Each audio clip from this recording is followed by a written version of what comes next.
Well, thank you for joining me for this session. I'm excited to speak about site-specific solutions for hard and soft tissue augmentation, as this really is probably the most important factor when dealing with long-term implant success. And it's really the factor that we're able to control the most. And in this day and age, we know so much about the success and failure rates of implants, but there's so many multifactorial reasons why implants can fail. And me being a control freak, I really spent the last 15 years trying to figure out ways to make my part the most predictable as possible. And in many ways, by making things as predictable and possible for myself, we're also reducing morbidity for patients and we're getting better long-term treatment outcomes. And so as you see, this is really a long list of all the possible things that can cause implant failure. And again, the things that we're in the most control of is the availability and the quality of the hard and soft tissue contours. And so that's what we're going to focus on today's session, trying to show you guys the most predictable ways that I found that work in my own practice. And we know from plenty of great researchers that we need to have an adequate amount of bone buccal to our implants. The critical bone thickness is believed to be about 1.5 millimeters to 2 millimeters. And so we're often faced with this situation in clinic with our patients where, sure, we're able to get great primary stability and place our implants in a prosthetically driven position. But we oftentimes are dealt with situations, as you see on the screen here, where that buccal plate thickness is less than that desired 1.5 millimeters. Now, as you see on the photo on the right, 4 months post-operatively, we're certainly able to predictably regenerate lost bone contours. But I think we oftentimes lose sight of the main goal at the end, which is to develop a site for the patient that's not only aesthetic but also functional, and that has to do more with the soft tissue contours just as much as it does with the bone contours. And you can see a perfect situation of where we're placing implants, we're doing some simultaneous bone grafting, but one of the prerequisites for ridge augmentation and for trying to grow bone outside the alveolar housing is to get primary closure. And so what typically happens is we end up thinning the flap, we end up with mucogingival defects, and this needs to be dealt with before patients can be put into their final restorations. And while there are certainly great soft tissue techniques available to come back from this type of insult to the quality and to the quantity of soft tissue, we know from plenty of research that the reconstructive surgical approach is going to end up with with more compromise in the aesthetic final outcome. And that's just because every time we're going in and we're doing surgery, we're at risk of losing soft tissue, we're at risk of creating these soft tissue defects. And that's really important for us to understand, because while we have these amazing techniques that have gotten better and more precise over the years, even in the best scenario, we oftentimes end up with some sort of aesthetic compromise. And we know also that we're going to have less favorable pink aesthetic scores in these cases that require large augmentation. So really, while I start this session, I'm really thinking about, most importantly, how we're going to preserve ridge contours, the hard and soft tissue contours. And I want to spend most of the time in this session showing you clinical cases, so not so much into the maintenance of hard and soft tissue contours, but we'll really move into the details of how to regenerate those lost contours. But I always find it's really important that we understand that in any case that we're able to preserve soft tissues before they shrink, we need to follow those protocols. And so one of my favorite techniques for doing this is known as the dual zone technique.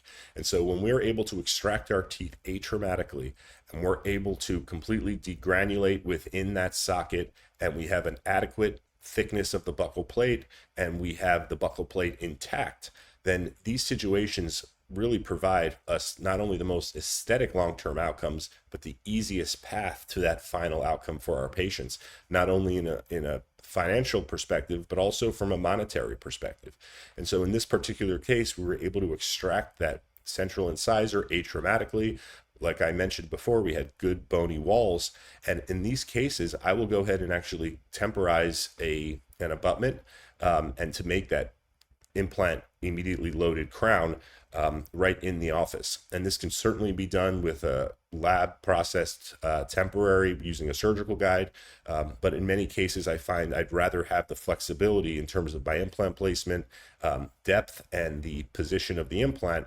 So I'm using a preformed crown, as you see here. We're basically luting that preformed crown to our temporary abutment, and then we take this luted together crown and abutment out of the mouth, and that's where we're really forming that emergence profile, trying to mimic the cross section of whatever tooth we're trying to replace. And so the benefits of this technique are that we're not using any sutures, we're not using any membranes because we have a bony housing that's intact. But we are bone grafting. So we're going to be bone grafting not only around the implant, but also prior to placing our temporary crown, we're actually adding even more bone graft to kind of support the soft tissues, not expecting that bone that's being placed supracrestal to turn into bone, but just to help to support the soft tissues and act like a scaffold. And these patients will end up sending their family and friends to you. They'll send their coworkers because their experience is usually much easier than those patients that require large augmentation and regeneration. And in the occlusal view, you can really see what the benefits of this approach are. We ended up with a really beautiful anatomic contour, and we also have that emergence profile that's already been created. And in years past, when I didn't have the experience to create these crowns at the chair side, and we would place a normal healing abutment on there, it seems like you end up having to really give the patient anesthetic by the time you're ready to really create that emergence profile, because it requires so much movement of the tissue and it can be very uncomfortable for the patient. And we also know from studies that we're going to be losing some of that marginal tissue in much more of a predictable way when we're not using a customized healing abutment. And so we can do this in the posterior as well. And I think it's important to note that, sure, there's more risk factors when loading immediately placed implants, especially in the posterior where we have a class 2 lever effect. But if we have a patient who is able to tolerate having that immediately loaded temp out of occlusion, and the patient's going to be highly compliant, I have no problem doing this. Granted, I am using an implant that has a relatively aggressive thread design and can achieve very good primary stability. Now, this little tool that I'm using is just a little tip that I picked up that really I find helps to create that emergence profile without a lot of work. And basically what I'm doing is I'm using bulk composite here, not flowable composite, and I'm using basically a silicone art brush. And so this is not a dental specific tool. It's just a way for me to manipulate that emergence profile rather than having to bulk it out and then carve away, because I really find that the cleaner and the smoother that finish is going to be, the more the body is going to tend to heal without inflammation.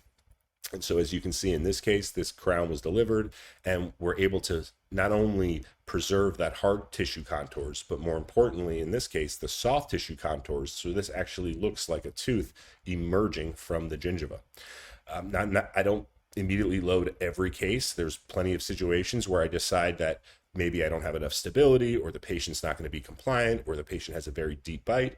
And in this case, it was just decided that there was no real benefit, as the patient had been walking around for many years with this fractured tooth. So obviously we need to get this patient cleaned up. We have to improve his compliance. And what I decided to use was a preformed custom abutment. And these are site specific for the implant connection that you're using, and also for the tooth position. So in this case, lateral incisor, we have a cross-sectional, which is mostly ovoid. And you can see at 1 week post-op, without any sutures, without any membranes, without any manipulation of the marginal soft tissue, we're able to preserve. And in actually many cases, because of that beautiful contour of this prefabricated custom abutment, we've actually had the tissue migrating coronally, which is really nice. And that's going to give us the assurance that we can go ahead and mimic that emergence profile that we've created and deliver a crown that is very biomimetic and fits in with the patient's normal anatomy. And so this is something that we